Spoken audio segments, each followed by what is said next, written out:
Welcome back. Wall Street gearing up for the latest employment data out this morning. Economists are expecting 220,000 new jobs to have been created in the month of August. My next guest is running from the bulls, calling for a number below the consensus. Joining us now is Bank of America Merrill Lynch Deputy Head of U.S. Economics, Michelle Meyer. Michelle, good to have you. Thanks so much for joining us. Thanks for having me. So how would you characterize the jobs market? What's your expectation for today's report? We're a little bit below consensus, as you noted. So we're looking for 200,000 in headline non-farm payrolls, 5.2% on the unemployment rate, which I think is a pretty good report. 200,000 job growth a month is about double what you need to break even given population growth. Remember, the labor force has shrunk, so you don't need to see as many jobs to keep up with that change in the population. Why do you think it's been so hard to move the needle on wages, and why do you think the participation in the employment market is so low? Both of those are critical questions, and I wish I had an easy answer, but unfortunately, I don't. I think on wages, I do have some sympathy for the pent-up wage deflation argument, which is wages were so sticky during the downturn, they didn't cut wages, so you don't have to increase wages as quickly. And if that's true, it means that perhaps you do need to get the unemployment rate even lower, maybe below NAIRU for a period of time before you really start to see wages pick up.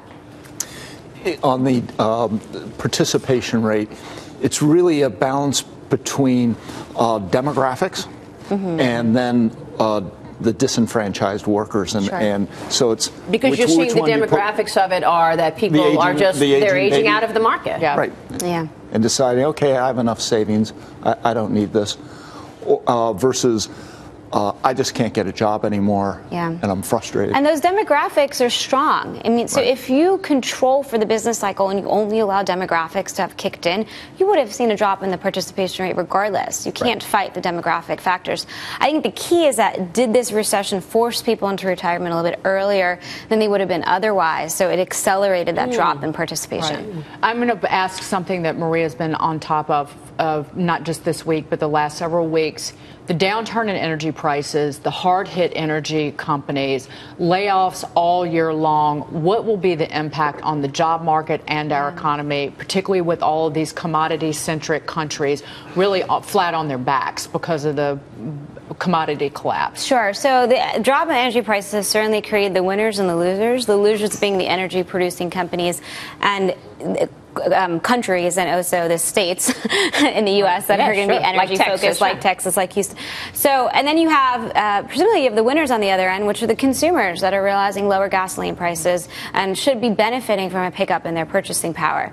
But in terms of the drag to the labor market from energy companies that have shed workers, we've already been seeing that impact now through the entire year. It started in around January. You started seeing cuts in the order of about 10 to 15,000 a month from energy-related jobs. But is there a further knock-on effect? I mean, when you look at some of the leveraged players out there. That's really what we're talking about. We've been trying to zero in on how big of an impact this is going to have. Yeah, and there's a lot of uncertainty as to could there be any type of systemic issue in a sense of the financing that's been involved. Right. I mean, to me, it seems like while there could be spillover, certainly, it doesn't feel the same way as the mortgage crisis in that the housing bubble popped and that hit the average person.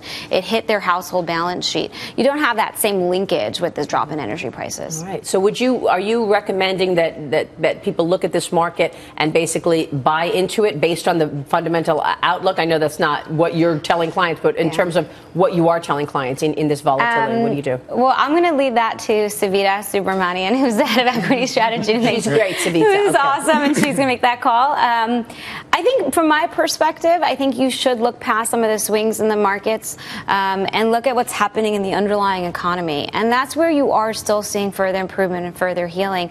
And I think the Fed will see that as well. Michelle, good to have you on the show today. Thank you. Thank you so much. Michelle Meyer, Bank of America Merrill Lynch.